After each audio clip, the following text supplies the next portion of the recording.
Alright, YouTube. What did he just say? Did you just say, alright, YouTube? Alright, YouTube. Alright, YouTube. Alright then, Southern word of the day. That means alright, in case you don't understand us.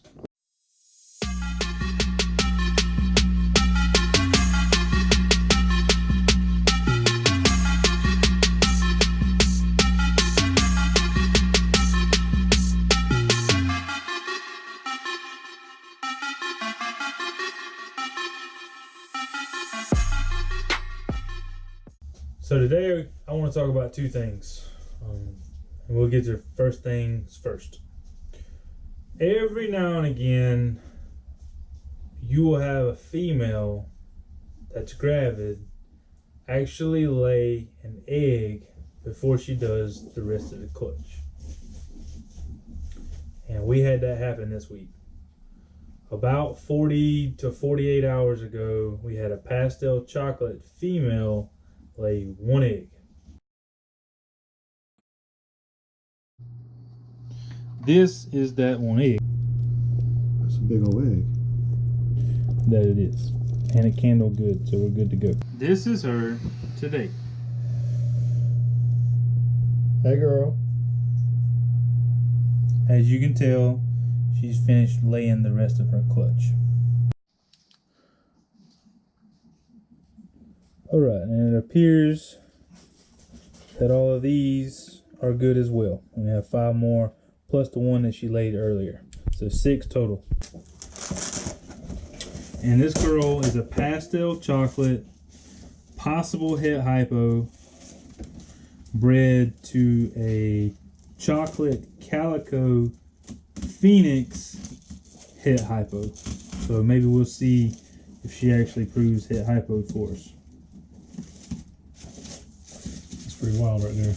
So she could possibly prove being hypo, and then you could possibly get a super chocolate? Yep. And what's the super chocolate look like? That's funny that you asked that question, because it just so happens I have a super chocolate hypo. Yeah, you do. you really do. So we believe that this girl is super chocolate hypo calico and is also 100% het desert ghost. That's wild. I mean, that's a cool color. I like the gradients right there. This is a really interesting clutch. Really hope we hit some good odds on this. But back to what we were originally planning for this video. Sometimes females actually lay an egg previous to their full clutch. Okay. I'm not 100% sure as to why. I would assume that they needed to have more room, or were getting too full and one of them had to go. I've noticed that this normally happens about every 50 to 60 clutches for me. Mm-hmm. And I'm about 50% of the time that first egg is infertile or a slug. So they're just kind of getting the bad stuff out and making room for the good stuff. This particular egg here seems to be okay. That was huge. And it is a big egg. So we'll see what happens. Mm-hmm. But most of the time I found that the first egg that they push out is normally a slug, okay, or an infertile, and then the rest of the clutch normally comes along. Sometimes it's a week after that first egg, and normally the rest of the clutch is fine and should all hatch. That's something. Yeah.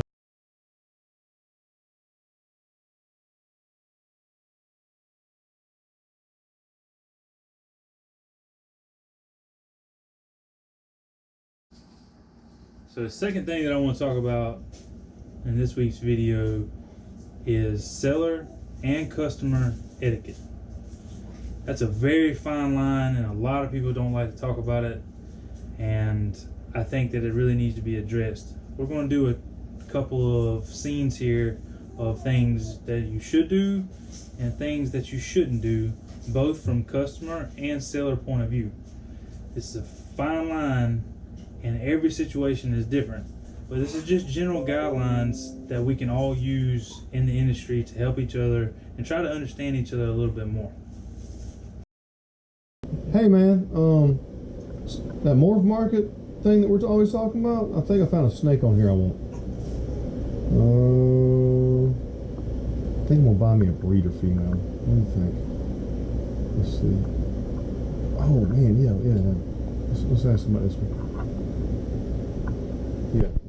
Message. Inquire about. Hey man, I'm very interested in this snake. I see your asking price is $30. What was it? $3,000? $3,000.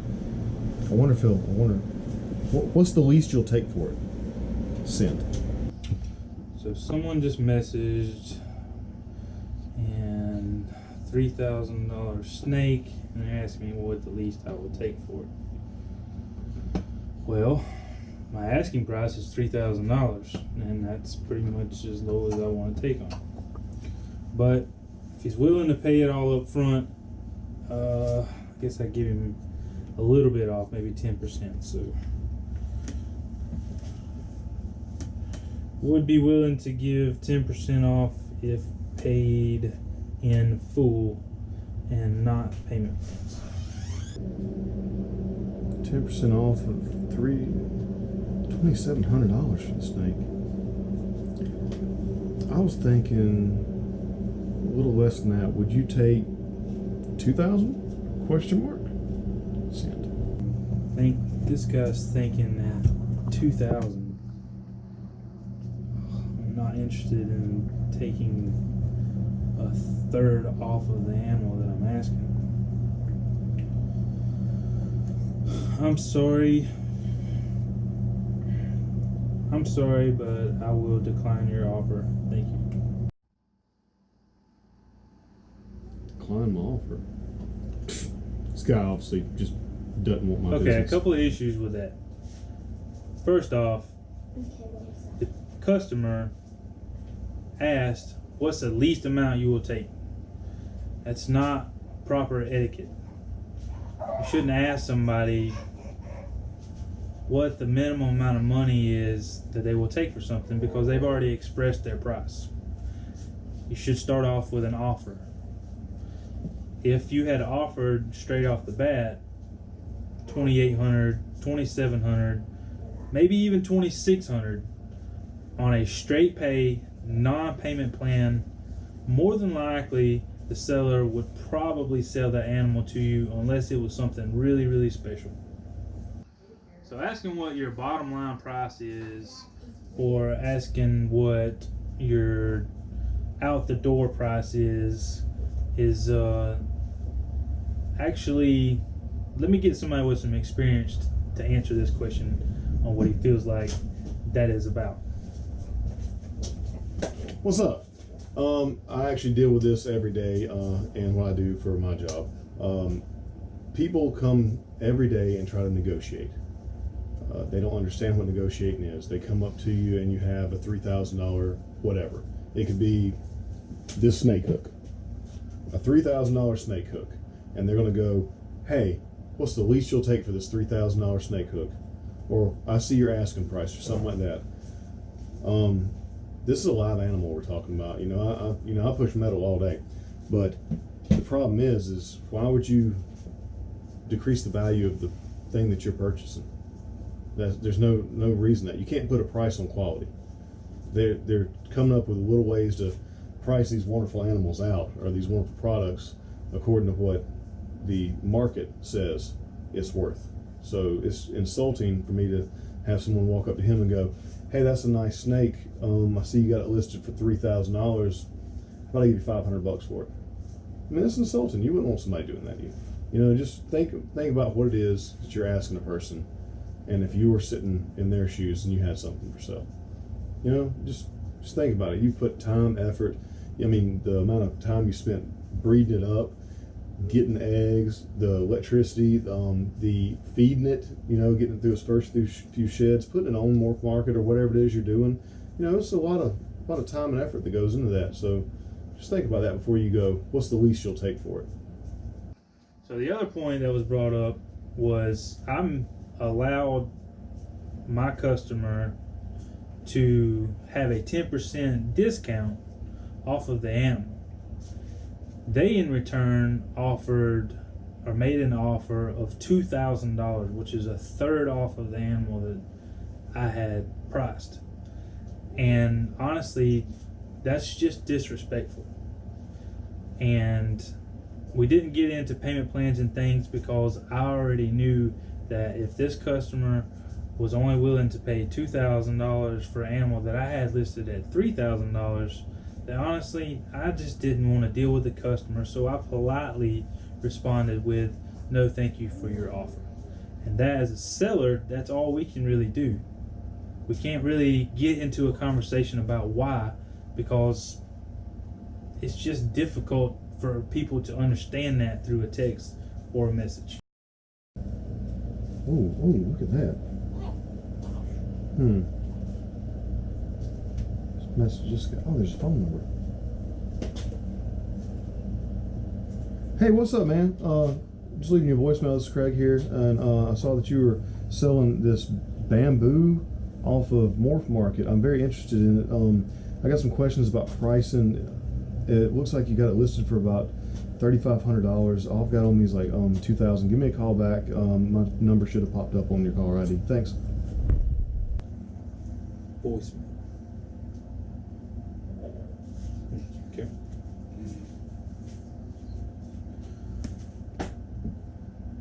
Hey Craig, this is Tony with Hardwired Exotics. How you doing? Good. Yeah, you were interested in that? Mm-hmm. Yes, sir. The asking price is $3,500. Yes, sir. I understand. With the $2,000 budget, we can do one of two things. I have some other animals that may be in that budget range for you, or I have can do a payment plan with you if you were interested in putting that $2,000 down on the animal. Then we can stretch it out for 30 or 60 days, give you time to finish paying for the animal if that's something that you were interested in. Absolutely, yeah. Just think about it and give me a call back and let me know what you want to do. Have a good day. All right. So in that situation, we had a customer that was working on a budget, and they only had that amount of money to spend. They wanted something that they couldn't afford, so the seller, which would have been me, gave them two options. One, you could put that money down and then try to do a payment plan situation, or you spend that money on something else that may be less expensive that they could afford. The seller, in my opinion, which, you know, I'm kind of partial to myself anyway, but the seller done exactly what they should have done. There really was no need to negotiate price for a $3,500 animal down to $2,000. It's just not going to happen. As well as the seller didn't try to negotiate back with me either. They knew they couldn't afford that. They said that they would think about it and maybe they'll, you know, call me back or check something else out later. So I think that situation is handled very good on the customer as well as on the seller. Messages got 2 days ago. I still ain't heard back from him. I mean, Third situation. Was that the third situation? that was the third situation. You sure? Yeah. Anyway. Alright, so this third situation can get a little tricky. The buyer sent a message to the seller, and it was a long period of time. I haven't heard anything back. So two things can happen here. One, the seller could really be busy and just absolutely has not had time to get back to a computer, or the seller could be on vacation, or, you know, a family emergency. There could be many things that the seller hasn't gotten back to the buyer about. However, sometimes sellers, yes, it happens, just completely ignore their emails, their texts, their messages, and all that. They think they're too busy, whatever the case may be. So, even though it's frustrating for a buyer to have to wait, then sometimes it just has to happen. However, as a rule of thumb, if you haven't heard anything within 48 hours, then I would certainly start looking otherwise. Like I said, sometimes the sellers are busy, sometimes they just don't care. That falls back into knowing who you're buying from, what kind of reputation they have, and for the sellers out there, you need to treat your customers as fair as possible and get back to them as soon as possible. Craig, if you message me, how long does it take for me to message you back? Honestly, maybe about a minute or two. That's it. You're like me and I'm like you. The phone's always in our hands. It's just kind of the way this business has to go these days. My wife hates it. So I have to make sure that I spend time with my family in order to provide good customer service through most of the rest of the week. But we are humans. We have other things going on in life. This breeding snakes and selling snakes and customer service is a huge priority in my life and many sellers out there. But as a buyer, you have to understand that we are humans. We have family, have vacation, we get sick. There are things that do come up in life. Ooh, blackhead ivory. Wonder if it does payment plans. Text. Hey man, see you got a blackhead ivory on Morph Market. Here's the link to it. I'm pretty sure you already know your own product, but it says it's $1,500. How much of a deposit do I need to put down for maybe a 45-day payment plan? Would 500 work? Sit.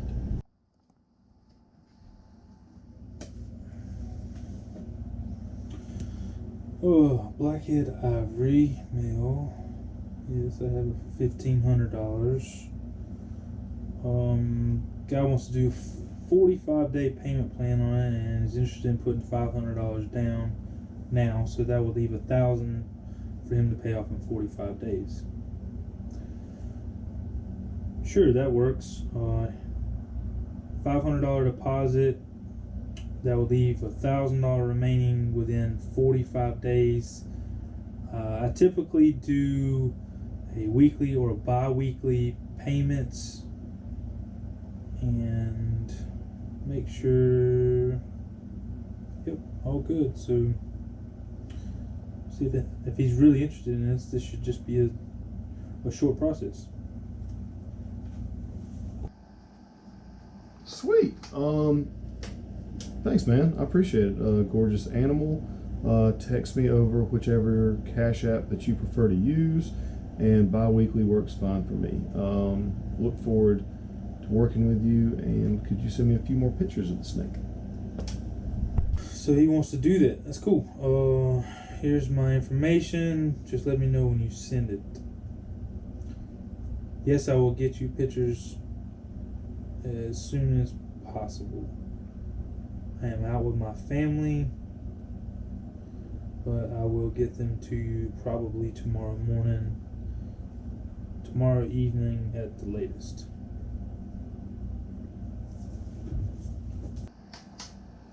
All right, Dan. Money sent, and just let me know. I look forward to seeing those pictures tomorrow. Alright, this guy sent the money. I confirmed that I've received the deposit, and I will get in touch with you as soon as possible. Thank you for being so quick. Alright, so situation number 4. That was a very pleasant transaction from both the buyer and the seller's point of view. The seller knew what kind of budget they had to work with right off the bat. They knew that they needed to do a payment plan. They knew that they only had $500 that they could put down at that moment. They already had it all figured out. The seller was able to answer every question that come in. He knew right off the bat that this buyer was interested in purchasing this animal just by the way that the transaction started. That is very important. So let's fast forward to the end of the conversation where the buyer had asked for pictures of the snake that he was purchasing.